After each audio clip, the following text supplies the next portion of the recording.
On here 4 seconds out of the Chris Eubank Jr versus Eubank-Benn 2 weigh-in with the Sun boxer reporter Wally Downs Jr. Wally, been busy. You broke a story today about Joe Parker. Can you tell us the ins and outs of what you know about Joe Parker's current situation regarding a doping test?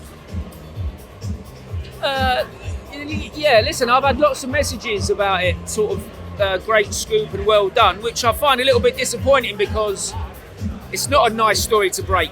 Josie Parker's been a really good friend of the sport, contact for me, and it's gutting to do it about Josie Parker or Eubank-Benn or Tyson Fury or anyone. So I take no joy in writing it. I was just the first one to do it. And if I hadn't have done it, somebody else would have. So that's the case. And the only reason I really am happy to talk to you about it, not like no one cares what I fucking say anyway, Eamon, but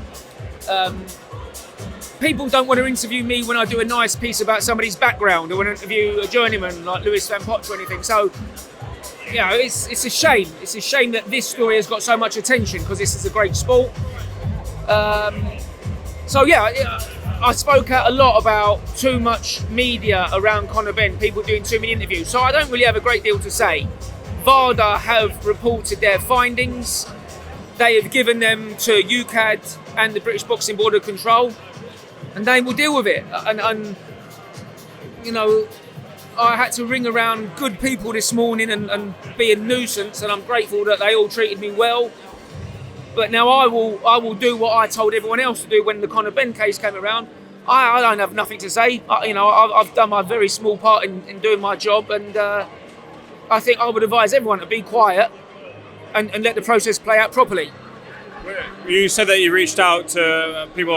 What's come back from the Warrants or anyone from Team Parker regarding the story? Nothing, mate. Everyone is aware of the story. In previous times, I've had to call,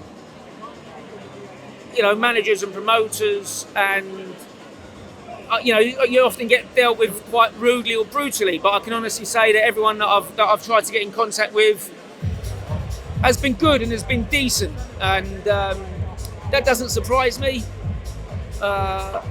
But again, I appreciate I've come on here, you want to ask me about it, and I've written a great big story about it. I speak to you because you've always interviewed me about small shows, and I respect you for doing that. So I don't, it's nothing really to do with me anymore.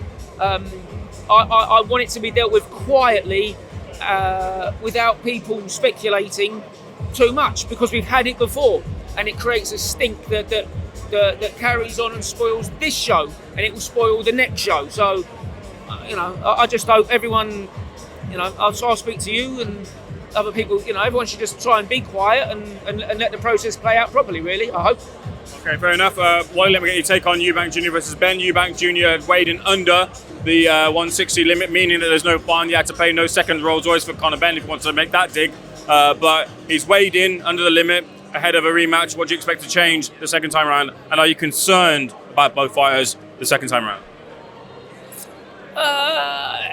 I'm concerned about every fighter that goes in the ring, and I get this. I understand Chris Eubank Jr has signed up for this, and Chris Eubank Jr has made this weight before. But the only annoying thing that I keep trying to drum home to people is only one man in this 50-50 contest is utterly dehydrated. Now, if you go to a flyweight show in Cornwall next week or a cruiserweight show in Scotland, likelihood is both fellas have killed themselves to make the weight. That is the sport. And people will tell you that that is part of the sport, and it is. But in this contest, the first one and this one, only one man is killing himself to make the weight. He signed up for it and he wants to do it and he's getting paid for it. But it's not a 50-50 fight. It isn't a 50-50 fight because one man is fucked, the other fella ain't.